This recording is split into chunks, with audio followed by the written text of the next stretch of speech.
Hi, అందరూ బాగున్నారా? నేను మీ శ్రీదేవి. హరిప్రియ ఛానల్కి స్వాగతం సుస్వాగతం. మీ అందరికీ నమస్కారం. అయితే మనం కష్టంలో ఉన్నప్పుడు ఓదార్చేవాళ్ళు ఉండరు.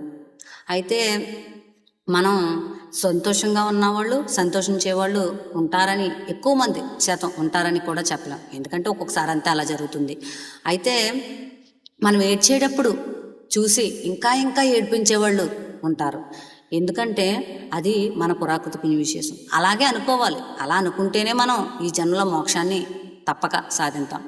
నాకు జరిగింది మీకు జరుగుతుంది. నేను చెప్తాను 2 ముక్కలు. ఎలాగా అంటే, మనం ఏడుస్తూ ఉన్నప్పుడు వాళ్ళు ఇంకా ఇంకా ఏడిపించేటటువంటి మాటలు అన్నప్పుడు అవి మనకి మెట్టులుగా చేసుకుని మనం ఇంకా ధైర్యంగా శక్తిని పుంజుకోవాలి. ఏడుతా ఉన్నవారు ఇంకా ఇంకా ఏడిపిస్తూ ఉంటే మనం అందరికీ దూరంగా ఉండి దేవుడికి మాత్రం దగ్గరగా ఉంటాం. అప్పుడు దేవుడి గురించి యోచన చేస్తాం. ఈ దేవుడు మనకి శక్తిని, ధైర్యాన్ని అతనిలోంచి డైరెక్ట్గా మనలోకి ప్రసరింపచేస్తాడు. అప్పుడు నాకు ఒక ఆలోచన వచ్చింది.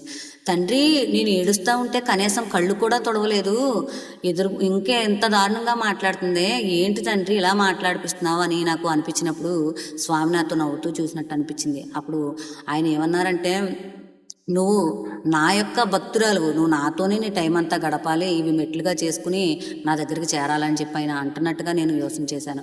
అలాంటి నన్ను ఏడిపించిన వారి దగ్గరికి కూడా నేను పదే పదే వెళుతూ ఉంటాను. ప్రేమగా మాట్లాడతాను. నాకు తెలిసిన జ్ఞానాన్ని భక్తికి వాళ్ళకి చెప్తా ఉంటాను. వాళ్ళకి ఆశ్చర్యం వేస్తూ ఉంటుంది. నేను ఇంతలా తిడతాను, ఇంతలా ఏడిపిస్తాను, నాతో ఏమి ఇలా ఎందుకు మాట్లాడుతుంది, తనకు గడప నా దగ్గరకు వస్తుందని చెప్పని చాలామంది అనుకుంటారు. నేను అస్సలు నన్ను ప్రేమగా మాట్లాడారని పొంగిపోను, దూషించారని కృంగిపోను. అంతటా కూడా హరిని స్మరిస్తూ దర్శిస్తూ జీవిస్తూ ఉంటాను. ఈ హరినామ స్మరణ, హరిదర్శనం ఎంత గొప్పదో నేను కనుగొన్నాను. నాకు అన్నిటా జయం కలిగింది. జయం అంటే జయభావన కలిగింది, నాకు శక్తిగా మారింది. మీరు కూడా ఈ హరిభావన అన్ని చోట్ల చేయండి, ప్రొటెక్షన్గా భావన చేయండి. మీకు అన్నిట్లా తప్పక జయం కలుగుతుంది. బాయ్.